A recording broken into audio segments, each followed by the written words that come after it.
The scandal over Ginny Thomas is getting a whole lot bigger tonight after her bombshell text messages to Mark Meadows pressuring him to overturn the election. Well, NBC News has now learned the wife of Supreme Court Justice Clarence Thomas also sent an email to the aide of a prominent GOP congressman saying she would have nothing to do with his caucus until members go, quote, out in the streets. Well, Democratic Senator Ron Wyden now calling for Justice Thomas to recuse himself from any cases involving the January 6th investigation and the 2024 election should Trump run again. But a very different message is coming from guess where? The Republicans. You think Justice Thomas should recuse himself from January 6th related cases going forward? No, I think Justice Thomas could make his decisions like he's made them every other time. It's his decision based upon law. If you spent any time studying the Supreme Court justice, he's one who studies correctly, and I mean from all the way through. If he sees it's not upholding the Constitution, he'll rule against it. Let's bring in MSNBC legal analyst Carol Lamb. She's a former federal prosecutor and former U.S. attorney for the Southern District of California. She's also served as a judge. And Harry Littman, former U.S. attorney and former deputy assistant attorney general. He helped prepare Justice Breyer for his confirmation. Harry, let's talk about these text messages because they reveal that the wife of a Supreme Court justice not only schemed to keep Trump in power, but she also deeply believes in these baseless conspiracy theories, things like Guantanamo Bay tribunals. This person is the life partner of a Supreme Court justice. And let's remember, Trump's plan was to have the Supreme Court decide the election. What do you think about all this? Yeah, so you put your finger on it. There are some arguments for recusal, but the most unsettling thing is, she is ardently believes in, she's, to put it nicely, a lunatic who's embraced these she's a holy warrior for the big lie. Now, should that matter? I think so. First of all, Stephanie, these are only 29 emails that we happen to have gotten from Meadows. As you've just reported, there seems to be a lot more involvement, and she's deeply in the sort of gyrations to try to set the election aside. Now, for Thomas himself, they're famously close. After his own searing confirmation experience, they had a cover story on People magazine about how we prayed a lot and how together they are and kind of in lockstep. I'm not saying it means that he has the same views, but if, to the extent he does, obviously people couldn't be confident that he would be calling them square. The main thing is her involvement is so deep and her access is so rich because of her being the wife of a Supreme Court justice. We've just got to get to the bottom of how much more she was involved in things, how much she was talking to Meadows, who's the quarterback of the whole effort, to the Congress and other people. That, it strikes me, is even more important than this recusal point, because to cut to the chase on that, Thomas gets to decide on his own. There is no law, contrary to what McCarthy says, and he's going to stiff arm it as he has in the past. Carol, I want to share what NYU law professor Stephen Gillers told The New Yorker. He said Justice Thomas clearly has an understandable interest in protecting his wife. For that reason alone, his impartiality might be reasonably questioned, which the law says requires recusal. What law? Because here's the thing. What body is actually governing them? Who is going to say, buddy, you're going to have to step out here? No one. You're right. The Supreme Court is considered the top court of the land. And, when there's a dispute, they're the court that's supposed to make this decision. There actually is a federal law. There's a federal law that actually applies to Supreme Court justices as well. It says that, if there's a situation where your impartiality or the impartiality of a justice or any other federal judge could be called into question, then recusal is necessary. The question is, what happens if the judge doesn't recuse himself or herself in such a situation? There's no higher court that you can appeal that to. So there is a certain amount of self-governance that has to take place with the Supreme Court. And I think that's the real problem here. Justice Thomas's wife has created a problem not just for the litigants in this case or Justice Thomas, but for the whole Supreme Court. And I think it's going to fall to Justice Roberts to try to, have a serious discussion with Justice Thomas about, where to go from here, because these texts put this whole situation into an entirely different framework. A Supreme Court justice's spouse has the right, like any other citizen, to hold his or her own views and, write academically about it, give speeches. But these texts, private texts to the chief of staff of the White House before and after the events of January 6th, that puts us into a whole different framework, because now she is a potential witness. She is perhaps even a potential subject of this January 6th committee's investigation. And that means there's no court anywhere where a judge should be sitting on a case where his or her spouse is a potential witness in the case. That's a whole different situation. Then, Harry, can we get embarrassingly practical here? For anybody who wants to make the argument, she is her own separate person, separate from her husband. Why else would any person in political power take this woman's call besides the fact that she's the wife of a Supreme Court justice? So that's it exactly, for starters. I mean, this is the reason. So that's a broader, it's not a recusal point as much as a sort of broader political mess. And what Carol says is right, except there could be a code of law. It's just that the Supreme Court justices are able to decide for themselves whether it applies. Other judges cannot do that. They have ethics officers and the like. That is the core problem, and Roberts can talk to them. They've spoken in the past about trying to have a code, but they haven't gotten one. And you're exactly right. I mean, it's just part of, especially when you consider that what she's talking about is so out there, so, crazy, that, it puts it all together in a pretty unsavory, unsettling package, and any American has to be uneasy about the ability of her husband to make impartial decisions.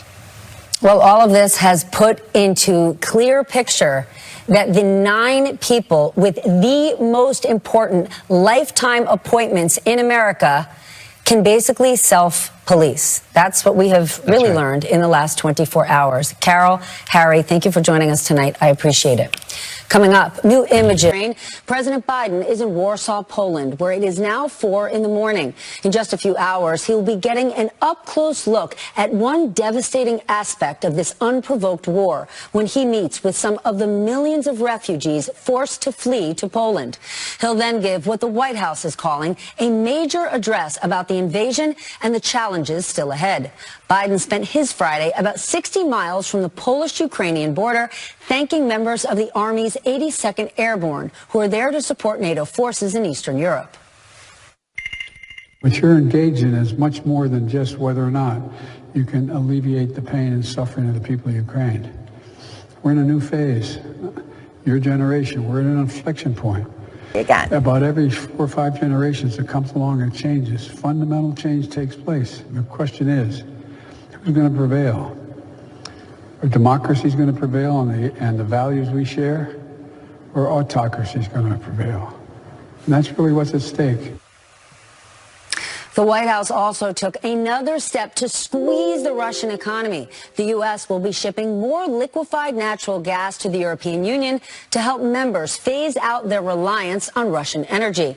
And as Russia battles to take control of at least parts of Ukraine, there are new signs of a shift in Kremlin strategy. A senior U.S. defense official says Russian ground forces near Kyiv appear to have stopped trying to seize Ukraine's capital and are losing ground in other areas.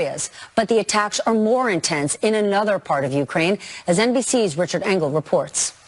Russia is tightening its noose around yet another Ukrainian city. This time, it's Chernihiv, which tonight is nearly surrounded and is fighting for its survival. In this video, the mayor showed the furious Russian attacks and called for assistance. Further south, the city of Mariupol is already completely surrounded, and its ruins stand in tragic testimony to the cost of Russia's siege warfare. Our thanks to Richard Engel for his reporting tonight. It is just before dawn Saturday morning right now in Lviv, and that is where our friend and colleague NBC's Cal Perry is once again with us live. Cal, we keep hearing about the progress Ukrainian forces are making and the challenges for Russians. What's the latest where you are? So listen, I think when we look back at this period where President Biden was in Europe, certainly, when President Zelensky looks back at this period, he's going to say that this was potentially a turning point. We have seen in the last 48 hours gains by the Ukrainian military, especially around the capital of Kyiv. And where gains weren't made, they've stopped the Russians cold in their tracks. We now understand even the Russian army digging in some of these positions because they can no longer move forward. And in the city of Kherson, as you heard our colleague Richard Engel explain, it really is a symbol around the country. You can take the city, but only temporarily. That is the message from the Ukrainian military. This was the first and only city to fall, but the message is clear. You cannot occupy these cities if you are Russian soldiers. It will be protesters. It will be Ukrainian army. Either way, the message is you will be brushed back. In the eastern part of the country, we continue to see civilians dying in large numbers and doing whatever they can to survive. In the city of Mariupol, still 100,000 civilians remain there as that city is besieged. Stephanie, we're hearing anecdotal reports of survival, people tapping in to their radiators to get water from it, boiling that water to drink it to survive. And then the news today from the Ukrainian government that more Ukrainian citizens in that city are being forced to move to Russia. The Ukrainian government calling it abductions, citizens having their papers taken from them, their passports removed, and then transferred to Russia. And keep in mind, as of course we've been talking about since the beginning of this war, so many families separated, men heading to the front to fight, and civilians left behind trying to survive, and now this word that many of them being forced to move to Russia, Stephanie. Forced to move to Russia as what? Free citizen, hostages? We're going to dig into that later. I do want to ask you before you go, though, I know we saw the first official prisoner swap between Ukraine and Russia today. What does that tell us? Yeah, I think you can expect to see more of this. This is a new phase now in both the negotiations and what we'll see on the ground. It was 10 for 10. 10 service members from Russia traded in a prisoner exchange for 10 members of the Ukrainian military. Now, the ICRC, the International Committee of the Red Cross, is supposed to be overseeing this, and the numbers are just incredible. Today, President Zelensky said it could be possible up to 16,000 Russian troops are dead. That's definitely a high estimate. NATO puts it between 7,000 and 14,000. But we know based on that, there are probably thousands of prisoners of war, and you can expect large-scale exchanges to become part of the negotiations and to become part of what we see every day in this conflict, Stephanie. Trio Gorin. He is a member of the Ukrainian parliament, and Mariupol is his hometown. That's hard for people in the United States to watch, and we've never even been there. The last time you and I spoke just 2 weeks ago, you told me there were 350,000 people in a mousetrap unable to escape because of these Russian forces. What's the situation now?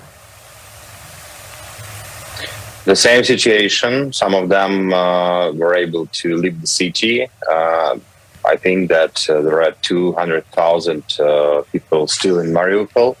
And President Zelensky said about 100,000 people. We think it's underestimation. It's more people, the same conditions, without any communications, electricity, gas, and first water. We now have evidence of one child died from dehydration because of lack of water. The same story just continues. Last week, we reported on a theater in Mariupol. It had the word children written in the sidewalk next to it, hoping that would save them. But instead, it got bombed by the Russians. Local officials are now saying that 300 people died when a bomb hit that theater. We have not been able to independently verify that. What can you tell us? 300 people died at least. Because we had like 1,000 people, 1,300 people there, and now we know only about 600 people. So we don't know about hundreds and hundreds their destiny, if they're alive or dead. The drama theater is totally destroyed, but all this drama theater, maternity hospital, it's very catchy stories, but everything is destroyed. all the hospitals, all the cultural centers, and almost all the residential buildings. The district where I lived in, it's totally destroyed. My school, my university, like everything, everywhere that I grew up, like everything I know, my building looks like what you're showing now on the screen. Everything is destroyed. We don't have city anymore. We had 500,000 city several weeks ago, and now we don't have it. We have to rebuild Mariupol from scratch. Ukraine says Moscow is forcibly taking hundreds of thousands of civilians from war-torn cities, including Mariupol, into Russia. Some officials say they were taken as hostages. Can you confirm that? They really forcefully move people. I don't know about hundreds of thousands, but tens of thousands exactly. And people are, the photos and documents taken from people, and phones and documents are taken from people, and we have the situation where we cannot contact with them. They contact with us like in several days after leaving Mariupol and different cities, and it's massive. Yeah, and it's like deportations in the middle of 20th century. Same story. So for you, as you just said, your building, your home is now gone. This is where you grew up. Do you see yourself being able to return to Mariupol, lead your life there? I don't think so that I can live my life in the Mariupol as I remember, but we will rebuild it, and we will change the city, and Ukraine will come back to the city. Well, I certainly hope you are right. Dmytro, thank you for joining us this evening. I appreciate it. Thank you. Thank you. Coming up, Putin accusing the West of trying to cancel his country today. We'll be asking a close aide to Putin's biggest and still imprisoned critic about how the war story is being told in Russia when the 11th hour continues. Soon, if not now, they'll have more conscripts. So they have to get out there and push them forward, because if they don't, notice he said deserters, it's because they have a problem with that right now. They've probably got many deserters on their hands. The Russian invasion of Ukraine does not seem to be going as smoothly as Vladimir Putin promised. Earlier today, Putin aired his grievances, angry about military losses, sanctions, and the huge blow to Russia's international standing, as he claimed Russia is being canceled by the West. His cancellation grievance came days after his government sentenced his biggest critic, opposition leader Alexei Navalny, to 9 more years in prison. So the question is, who is canceling whom? With us tonight, Vladimir Asherkov. He's the executive director of Navalny's Anti-Corruption Foundation in Russia. Vladimir, thank you for joining us. I know it's not easy for you. Help us understand, why is Putin complaining about the consequences of his own actions? None of these things would have happened if he didn't invade Ukraine. It's ridiculous. He also invoked the canceling of John Rowling. So it's really bizarre that he justifies the killing of thousands of Ukrainians by some criticism of John Rowling on the internet. How mad can you be to do that? What does all of this tell you about how the war is going? Right? Whining about his world standing, about military losses, about how much the sanctions hurt. These are not the words of a big, strong, winning man. It's true. The war has been going for a month, and the military successes of Russian army are not that great. No major city has been captured. The losses of Russian army are over 10,000 people, and the economic cost of the sanctions is imposed by Western countries is enormous. So the war is not going great for Russia. Russians have very, very limited information. What do typical Russians, your own relatives, what do they believe about the war? State propaganda has been pushing the story of Ukraine Nazi government and Ukraine's nationalism, but not that many people believe it. Maybe there is a 30% of supporters of war in Russia who are fed this disinformation, but most people are silent because of a repressive environment. They cannot speak up without danger of being detained, imprisoned, or harassed. But this war is not popular in Russia. Well, how about the danger that you put yourself in every day, right now, being on American television? You fight to get the truth out, and Navalny is now in prison for another 9 years for doing exactly that. Navalny was against the war from the start, and he sent his messages from the prison cell and from the court that was taking place in the penal colony that is held now. And he was speaking against the war, and he was calling Russians to protest and not be silent during this unprovoked, unnecessary war. And this has been his position throughout the decade that he has been doing political work in Russia and fighting against the corrupt and inhuman government of Vladimir Putin. How does he get these messages out, right? Almost immediately after he was sentenced, he tweeted this, quote, "The best support for me and other political prisoners is not sympathy and kind words, but actions. Any activity against the deceitful and thievish Putin's regime, any opposition to these war criminals." How in the world is he getting these tweets out while in prison? He's seen by his lawyer for about an hour a day. And during that time, he scribbles his handwritten messages to us, to his family, and he also reads the material that we sent him. So he's keeping abreast of what's happening in the world. And he is really in touch with what goes on in Russia and the whole world. It is pretty incredible and brave that he continues to speak this truth. But how hard is it getting? Today, Spotify became the latest media company to pull out of Russia because of censorship. How much is all of this limiting your ability to get out the anti-Putin message, to tell people the truth about the war? Russian authorities have been stepping down on internet in Russia. You cannot access Facebook or Twitter without resorting to a VPN connection. But YouTube is still operating, and YouTube has been the primary means of reaching Russian people for us and for other independent journalists and media from outside of Russia. So we keep continuing using YouTube for that. Well, you are putting yourself at risk to spread the truth, and we appreciate it. Thank you so much for joining us tonight. Vladimir Osherkov joins us. Coming up, the moment every mother lives for when the 11th hour continues.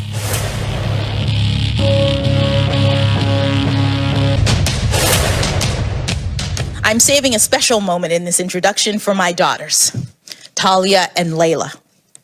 Girls, I know it has not been easy as I've tried to navigate the challenges of juggling my career and motherhood. And I fully admit that I did not always get the balance right. But I hope that you've seen that with hard work, determination, and love, it can be done. The last thing before we go tonight, mothers and daughters. This week's Supreme Court confirmation hearings produced several viral moments that many of us would really rather forget, courtesy of some ill-intentioned politicians. But there is something else that also went viral, and we are here for it.